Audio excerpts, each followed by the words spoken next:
அதிமுக தொண்டர்களுக்கு கொள்கை தெரியாமல் இருந்தால் கூட பரவாயில்ல. திரு எடப்பாடி பழனிசாமி அவர்களுக்கு எந்த கொள்கையும் கிடையாது. திராவிடம்னா என்னன்னு அவருக்கும் தெரியாது.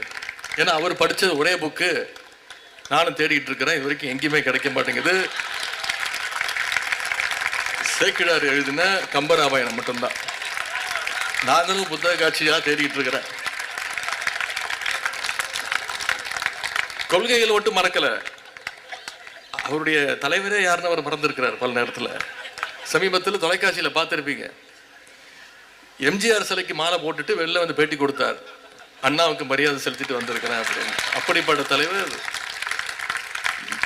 அண்ணா திராவிட முன்னேற்ற கழகத்துடைய நிரந்தர பொதுச் செயலாளர், எதிர்கட்சி தலைவர் அவர்கள். இதுதான் இன்னைக்கு அதிமுகவுடைய நிலைமை. ஆனால் திராவிட முன்னேற்ற கழகத்தை, நம்முடைய இயக்கத்தை நீங்க யோசிச்சு பாருங்க. நம்ம கிட்ட இருக்கக்கூடிய கிட்டத்தட்ட 200 இளம் பேச்சாளர்களை நாம தேர்வு செஞ்சிருக்கிறோம். அந்த இளம் பேச்சாளர்களை விட்டீங்கன்னா ஒவ்வொருத்தரும் 2 மணி நேரம் 3 மணி நேரம் மணிக்கணக்கில் திராவிடத்தை பற்றியும் நம்முடைய இயக்கத்துடைய கொள்கைகளை பற்றியும் அந்த 200 பேச்சாளர்கள் போட்டி போட்டுக்கிட்டு பேசுவாங்க. அதிமுக தான் எப்படி இருக்குன்னா, இன்னும் சில கும்பல்கள் புதுசாக கிளம்பி இருக்கு.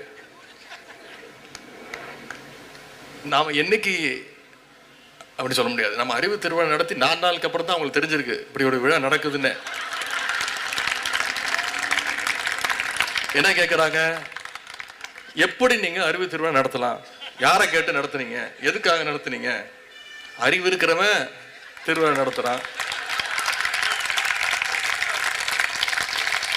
அதுவும் அறிவு திருவிழாவில் அவங்கள விமர்சிச்சு பேசிட்டோன்னு கோபம் வேற. எப்படி போலீஸை பார்த்தா திருடனுக்கு பயம் வருமோ, அதனால அறிவுங்கிற வார்த்தையை கேட்டாலே அவங்களுக்கு அதிர்ச்சி. சுகாதார மேம்பாட்டை பத்தி பேசும்போது கிருமிகளை பத்தி பேசாம இருக்க முடியுமா? கிருமிகிட்ட எப்படி நம்ம விலகி நிற்கணுங்கிறதுக்காகத்தான் பேசினாதான் சுகாதார மேம்பாட்டை பத்தி நம்ம தெளிவாக பேச முடியும்.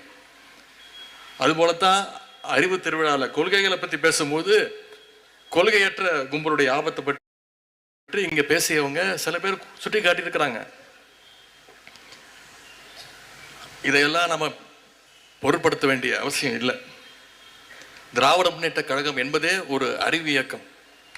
தமிழகத்தோட துணை முதல்வர் அப்படின்னு சொல்லப்படக்கூடிய உதயநிதி ஸ்டாலின் அவர்கள் திமுக சார்பில் அறிவு திருவிழா அப்படின்னு ஒரு விழாவை வந்து ஏற்பாடு பண்ணியிருந்தாரு.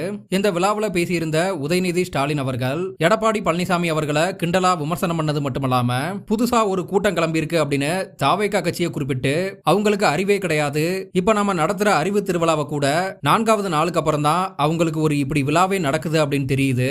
குறிப்பா ஏன் இந்த அறிவு திருவிழாவை நடத்துறீங்க, யாரை கேட்டு நடத்துறீங்க அப்படின்னு கேக்குறாங்க. அறிவே இல்லாத தான் இப்படி கேட்பாங்க.